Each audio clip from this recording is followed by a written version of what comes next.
Assalamualaikum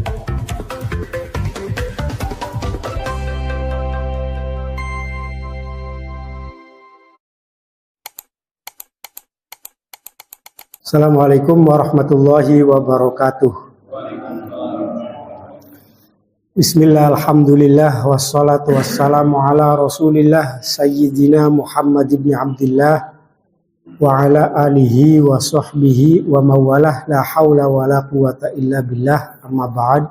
Bismillahirrahmanirrahim.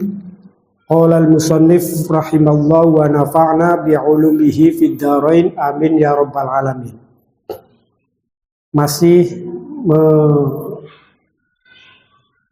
mengkaitkan atau menjelaskan hadis-hadis yang terkait dengan sodakoh tatawu atau sodakoh sunnah. Hadis yang akan kita bacakan, yang pertama hadis dari Aisyah radhiyallahu anha. Beliau mengatakan bahwa Nabi Shallallahu Alaihi Wasallam bersabda, "Idza anfaqatil mar'atu," apabila seorang perempuan, apabila seorang istri memberikan sodakoh min ta'ami baitiha, dari makanan yang ada di dalam rumahnya, tapi dengan catatan ghairu mufsadatin, tidak mengganggu kebutuhan rumah tangganya. Kana laha ajruha bima anfaqat, maka istri tadi, perempuan tadi itu akan mendapatkan pahala sodakohnya. Wali zaujiha ajruhu bima iktasaba, dan untuk suaminya juga mendapatkan pahala. Pahala apa? Pahala bima iktasaba, pahala atas apa yang ia kerjakan atau ia usahakan. Walil khazini, dan bagi orang yang menyimpan, berarti menjaga kebutuhan makanan rumah tangganya itu, mithlu dzalik, juga akan mendapatkan pahala pula. La yang kudu ba'duhum min ajri ba'din syai'a, di mana sebagian pahala itu tidak dirusak atau sebagiannya pahala tersebut tidak dirusak oleh sebagian yang lain. Artinya gara-gara ini kemudian yang ini tidak dapat pahala, bukan itu maksudnya. La yang kudu ba'duhum min ajri ba'din syai'a. Nah, ini kaitannya dengan fikih bahwa apapun seorang perempuan atau seorang istri itu ketika menafakoi atau memberikan sodakoh atau mentasarrufkan, mengalokasikan harta-harta milik rumah tangganya, harta milik suaminya, maka hukumnya adalah wajib bagi dia untuk mendapatkan izin dari seorang suami. Fikihnya begitu, hukum fikihnya. Jadi seseorang yang atau seorang istri yang kalau mau menafkahkan atau menasarrufkan harta milik suaminya yang menjadi kebutuhan rumah tangganya, itu harus sepengetahuan suaminya. Kalau tidak, maka bisa membuat istri tadi menjadi bagian dari istri yang durhaka. Tapi dalam hadis ini, idza anfaqatil mar'atu min ta'ami baitiha, kalau seorang perempuan atau seorang istri itu mensodakohkan makanan yang ada di dapur rumahnya, dan ini tanpa sepengetahuan suaminya, tetapi ghairu mufsadah, tidak mengganggu terhadap kebutuhan rumah tangga dia. Gara-gara disodakohkan akhirnya sekeluarga tidak makan, berarti itu namanya mengganggu. Nah, kalau tidak membuat kebutuhan rumah tangganya itu tidak terganggu, maka kana laha ajruha, perempuan tadi walaupun tidak mendapatkan atau tidak sepengetahuan suaminya, itu kana laha ajruha, dia tetap mendapatkan pahala. Pahala apa? Pahala bima anfaqat, pahala dari apa yang ia nafkahkan atau apa yang ia sodakohkan. Wali zaujiha ajruhu bima iktasaba, dan bagi suaminya yang tidak memberikan sodakoh tadi juga tetap mendapatkan pahala. istrinya memberikan sodakoh, suaminya tetap mendapatkan pahala. Apa pahalanya? Pahala dalam pengadaan makanannya itu atau kerjanya lah. Pahala atas kerjanya suami. Jadi suami kerja untuk mencari makan, kemudian ditaruh di rumah sebagai kebutuhan rumah tangganya. Pahala itu yang didapatkan oleh suaminya. Walil khazin mithlu dzalika la yanqudu ba'dhum min ajri ba'din syai'a. Dan bagi orang yang menyimpannya, dalam artian tidak memberikan kepada orang, mensedekahkan kepada orang lain, karena kebutuhan rumah tangganya, tapi tetap mendapatkan pahala, yakni pahala dalam merawat harta-harta milik suaminya. Hadis berikutnya dari Sa'id Al-Khudri radhiyallahu anhu, dia mengatakan, Ja'at Zainab imro'atu Ibnu Mas'ud, istrinya Ibnu Mas'ud, datang kepada Rasulullah Shallallahu Alaihi Wasallam, faqalat, dan dia bicara kepada Kanjeng Nabi, ya Rasulullah, hai Kanjeng Nabi, innaka amartal yauma bisodaqoti, sampean jenengan memerintahkan pada hari ini untuk bersodakoh. Wa kana indi huliyun li, dan saya punya perhiasan, huliyun, saya punya perhiasan, ini milik saya. Fa'aradtu an atasaddaqo bihi, dan saya berkehendak untuk mensodakohkan perhiasan tersebut. Faza'ama Ibnu Mas'ud annahu wa waladahu ahaqqun min atasaddaq bihi alaihim. Kemudian Ibnu Mas'ud berpendapat bahwa dirinya dan anaknya itu lebih berhak untuk diberikan sodakohnya. Faqala an-nabiyyu, kemudian Kanjeng Nabi menjawab, sodaqo Ibnu Mas'ud, ya benar pendapatnya Ibnu Mas'ud.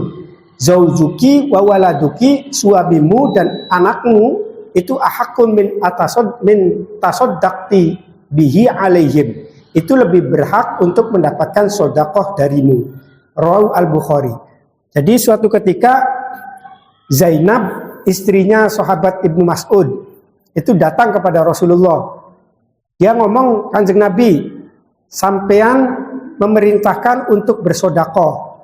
Saya punya perhiasan. Ini milik saya, bukan pemberian dari suami saya.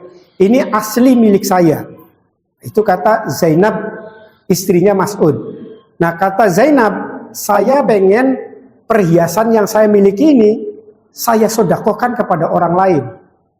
Tapi suaminya Ibnu Mas'ud ngomong kepada Zainab, kata Ibnu Mas'ud, hei istriku, saya dengan anakmu itu lebih berhak untuk mendapatkan sodakoh dari kamu. Jadi perhiasannya itu, kata Ibnu Mas'ud, alangkah lebih baiknya disodakohkan kepada suaminya dan kepada anaknya. Itu diucapkan oleh Ibnu Mas'ud kepada Zainab istrinya, dan itu dilaporkan oleh Zainab kepada Rasulullah Shallallahu Alaihi Wasallam. Nah, akhirnya dengan cerita itu Kanjeng Nabi menjawab, sodako Ibnu Mas'ud, pendapatnya Ibnu Mas'ud itu benar. Zaujuki wa waladuki, suami kamu dan anak kamu itu ahaqqu min tasaddaqti, itu lebih berhak untuk mendapatkan sodakohnya kamu. Jadi ini sama seperti hanya hadis-hadis yang kemarin kita baca itu, bahwa bersodakoh itu lebih utamanya adalah mendahulukan kepada orang-orang di sekeliling kita, yaitu mendahulukan atau mensodakohkan kepada lingkungan di keluarga kita, dan itu dibenarkan oleh Rasulullah Shallallahu Alaihi Wasallam. Lalu hadis berikutnya dari Ibnu Umar radhiyallahu anhuma, dia mengatakan bahwa Rasulullah Shallallahu Alaihi Wasallam bersabda, la yazalur rajulu yas'alun nasa, ada seorang laki-laki yang kerjanya terus-menerus, yang kerjanya terus-terusan meminta kepada orang lain. Hatta ya'tiya yaumal qiyamah, sehingga datanglah hari kiamat. Walaysa fi wajhi mus'atul lahmin, dan dia terlihat di wajahnya tidak ada dagingnya. Artinya Kalau wajah tidak ada dagingnya berarti tidak punya harga diri lah. Wong langkaraye, maka wong langkaraye kan berarti rai gedeng. Orang-orang yang selalu meminta, yang kerjanya cuma minta-minta saja, ini berarti dalam kategori Islam, ajaran Islam, orang-orang yang demikian adalah termasuk kategori orang yang malas. Orang-orang yang kerjanya hanya minta-minta saja, besok di hari kiamat, kata Rasulullah, itu mereka wajahnya menjadi orang yang tanpa muka, orang yang tidak punya malu, orang yang wajahnya tidak ada kulitnya. Lalu hadis berikutnya, wa an Abi Hurairah radhiyallahu anhu qala Rasulullah sallallahu alaihi wasallam, man sa'alan nasa amwalahum takatsuran fa inna ma yas'alu jamra fal yastaqil aw liyastakthir. Dari Abi Hurairah radhiyallahu anhu, dia mengatakan Rasulullah sallallahu alaihi wasallam bersabda, man sa'alan nas amwalahum, barang siapa orang yang meminta-minta hartanya orang lain takatsuron, dengan tujuan ingin memperkaya diri, fa innama yas'alu jamron, maka dia seperti halnya orang yang meminta bara api neraka. Jadi ada orang kerjain jaluk-jaluk baik, maka dia sama saja sedang meminta bara api neraka. Fal yastakil au yastakthir, maka silahkan minta sedikit atau minta banyak. Ini menarik ya, karena kalimatnya fal yastakil. Fal yastakil, oleh karena itu silahkan kamu mau minta banyak atau minta sedikit atau minta banyak. Jadi kalau dalam bahasa Arab ini namanya kalimatnya kalimat amar, sighotnya sighot amar. Nah, sighot amar itu tadullu alal wujub, berarti perintah untuk menunjukkan makna wajib. Berarti seolah-olah Kanjeng Nabi memerintahkan kita untuk meminta sedikit atau minta banyak. Tapi sebelumnya tadi dikatakan man sa'alan nas amwalahum takatsuron, barang siapa yang minta-minta hartanya orang lain dengan tujuan ingin memperkaya diri, maka ancamannya tadi seperti hanya orang minta bara api neraka. Tapi di sini malah Rasulullah menyuruh kita untuk meminta sedikit atau meminta banyak. Nah, kalau di ilmu usul fikih, sighot amar itu tidak hanya tadullu alal amri, atau sighot if'al itu tidak hanya tadullu alal amri yang kemudian tadullu alal wujub, tidak hanya menunjukkan makna perintah yang kemudian menunjukkan makna wajib. Tidak hanya itu, tapi juga ada sighot if'al itu maknanya adalah liddu'a, untuk doa. Kalau amar itu dari orang yang kelasnya lebih atas ke yang bawah. Gusti Allah memakhluknya, cukutanakuan. Nah, itu perintah. Kalau munculnya dari yang lebih kelasnya lebih tinggi.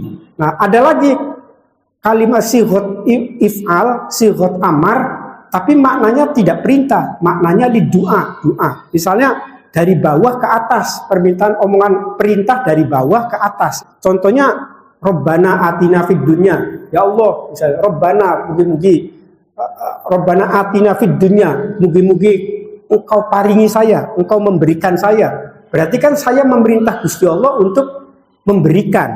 Nah, yang demikian itu bukan perintah saya kepada Gusti Allah agar memberikan, tapi maknanya adalah doa, permintaan.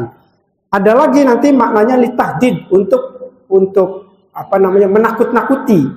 Nah, yang pas dalam kalimat ini fal yastakil al yastakthir dalam hadis ini itu adalah maknanya litahdid. Jadi jari Kanjeng Nabi lamun ngomong kasareka di bahasa Jawanang atau bahasa Cirebon, sapa bae wonge sing tukang jaluki hartae wong lain tujuane ingin memperkaya diri, awas loh, iku pada bae karo ente jaluk manjing neraka. Mengingatkan atau menakut-nakuti, jangan macam-macam dengan persoalan itu. Auliyas takdir ini maknanya tidak perintahnya Kanjeng Nabi untuk meminta baik sedikit maupun yang banyak. Hanya mengingatkan, menggarisbawahi bahwa orang yang kerjanya hanya meminta-minta, tapi tujuannya takatsuron untuk memperkaya diri, itu sama saja fa innama yas'alu jamron. Seperti hanya dia meminta bara api neraka. Hadis selanjutnya, wa an Zubair bin Awam radhiyallahu anhu anin Nabi sallallahu alaihi wasallam. Dari Zubair bin Awam radhiyallahu anhu dari Nabi sallallahu alaihi wasallam bahwa Kanjeng Nabi berkata, la ayyakhudha ahadukum hablahu fayati bihuzmatin minal hatabi ala dhahrihi. Seseorang mengambil tali kemudian mengikat kayu-kayu dan dia panggul ala dhahrihi di pundaknya, fayabi'uha kemudian dia menjualnya, fayakufu biha wajahu dan hasil penjualannya membuat dia menjaga harga dirinya, fayakufu biha. Ini maksudnya dengan hasil menjualnya dia mampu menjaga harta dirinya. Orang tersebut, orang yang demikian itu khairun lahu min ayyas alan nas. Itu lebih bagus ketimbang daripada orang yang meminta kepada orang lain. Aktuhu au mana'uhu, apakah orang lain tadi memberi atau tidak memberi. Ini maksudnya bahwa ada orang yang bekerja keras. Orang pekerja keras itu lebih mulia ketimbang dengan orang yang meminta. Para ulama mengartikan hadis ini selain terkait dengan sedekah ya. Hadis ini menunjukkan bahwa Islam itu menyukai atau mendorong, mengajarkan, menyenangi kepada orang-orang yang mau bekerja keras. Ini dalil tentang Islam mengajarkan tentang atau mencintai terhadap orang-orang yang menghormati, menghargai orang-orang yang bekerja keras. Misalnya hadis terkait dengan cerita Sa'ad bin Mu'adz. Jadi suatu ketika Sa'ad bin Mu'adz itu ketemu dengan Rasulullah, ketemu sama Kanjeng Nabi. Nah, waktu ketemu Kanjeng Nabi, tangannya Sa'ad bin Mu'adz itu kotor dan kasar. Kasar itu apa? Kapalan. Tangannya itu kapalan, kotor. Wis ireng kayak kulit tekulan iki ireng. Terus kasar. Tangannya kasar. Itu ketemu Kanjeng Nabi. Akhirnya Kanjeng Nabi takon ning Sa'ad bin Mu'adz, "Sa'ad, kenapa tangan kamu seperti itu?" Jari Sa'ad, Kanjeng Nabi, tangan saya begini karena setiap hari saya gunakan untuk mengolah tanah. Jadi nganggo ngaduk. Tangannya buat ngaduk tanah. Dan mengangkat air dari satu tempat ke tempat yang lain untuk orang yang membutuhkan. Kemudian saya mendapatkan buruannya. Jadi Sa'ad bin Mu'adz itu sebagai buruh. Ketika mendapatkan jawaban itu, Kanjeng Nabi langsung menarik tangannya Sa'ad bin Mu'adz, kemudian mencium tangannya Sa'ad bin Mu'adz. Kata Kanjeng Nabi, inilah tangan yang tidak pernah disentuh oleh api neraka. Sebagai umat Islam juga dituntut untuk bekerja keras dan mengerjakan sesuatu secara profesional. Misalnya hadis dari Sayyidah Aisyah radhiyallahu anha, misalnya innallaha yuhibbu idza amila ahadukum amalan ayyutqinahu. Jadi kata Sayyidah Aisyah, Rasulullah SAW pernah bersabda, innallaha yuhibbu, bahwa sesungguhnya Allah mencintai idza amala ahadukum, seseorang yang jika dia mengerjakan pekerjaannya ayyutqinahu, dia kerjakan secara profesional. Apa profesi kita bertanggung jawab, maka ngurusi pun ya sudah sampai tuntas gitu. Misalnya soal kedisiplinan sampah saja, itu orang di Indonesia ya paling marak buang sampah sembarangan, padahal dia Islam. Tapi di negara-negara yang non Muslim justru sangat profesional sekali mengerjakan setiap sesuatu itu. Mereka bertanggung jawab.